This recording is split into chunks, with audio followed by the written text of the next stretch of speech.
पृथ्वीराज नारायण देव मेचनि बाथ्राया बे जाबाय पृथ्वीराज नारायण देवआ खसागै हाग्रामानिनो मोनसे सुरांसुवा हिसाबै खामानि मावफैदोंमोन कारन बियो जोंनि आफादगिरिजों जेला रायलायो फनाव रायलायो बेखौदि रेकर्डिं खालामनांगौ बे जुक्ति नङामोन कारन बिथाङा जिबायदि बाथ्रा दं आरो बे नाथाय गोरलै बाथ्रा कारन COVID-19 आव आसामनि हेल्थ मिनिस्टारा 60 एबभ एजनि मानसिया माने बायजोआव ओंखारनो मोना होननाय बाथ्रा दंमोन आरो बे हिसाबै गभर्नरा जेला BTC नायदिंनो फैयो अब्ला BPF निफ्राय बुंदोंमोन जे गभर्नरा माने BTC आव नायदिंफैनो मोना होननानै आरो बेनिनो काउन्टार हिसाबै माने प्रमिला रानी ब्रह्मआ जेला गाव 60 एबभ बैसोनि सासे आइजो बिथाङा जेला बेरायो बेखौ माने जिहेतु COVID-19 नि जे मोनसे ससियेल डिस्टेन्सनि जितु प्रट'कल बेखौ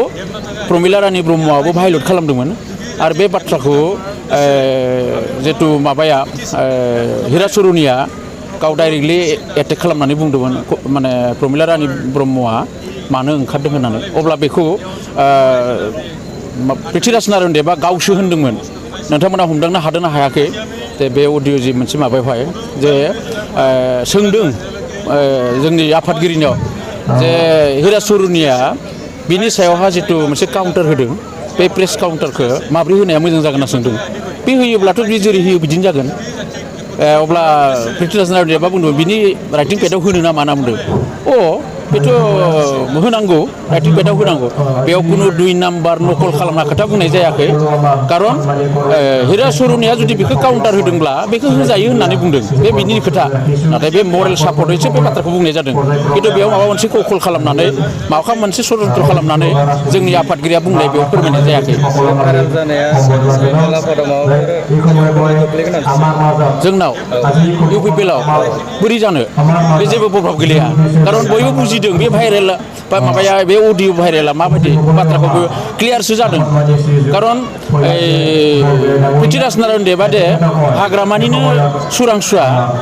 हाग्रामानिनो एजेन्ट बेखौसो फोरमायनाय जादों बे बाथ्रानि गेजेरजों हाग्रामानि बाथ्राखौथ' दिनैनि दिनाव बयबो मिथिखायो बेयो 40 देरहागोन होनना बुंदों नाथाय बिथाङा जितु गावनि BPF निफ्राय बिजाथिखौनो बेसेबां होआखै माबोरैहाय 40 देरहानो बिथाङा दिनैनि दिनाव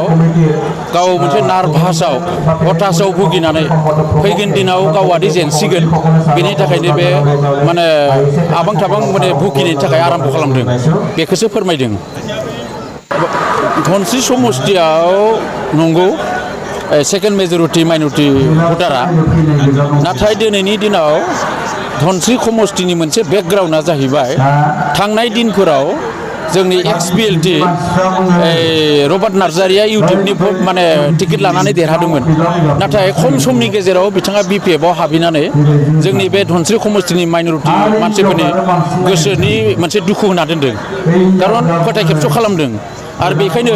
आरो BTC आव UDF-निफ्राय केन्डिडेट देरहालांनानैबो जेबो खामानि जाया बेखिनि अभिगताया दंखायोखाय दिनैनि दिनाव मिथारामआ UDF-नि टिकेट लादोंब्लाबो माइनरिटि भट मोननाय नङा नाथाय दिनैनि दिनाव जों नुनो मोन्दों 80% माइनरिटि मानसिफोरा दिनै UPPL-नो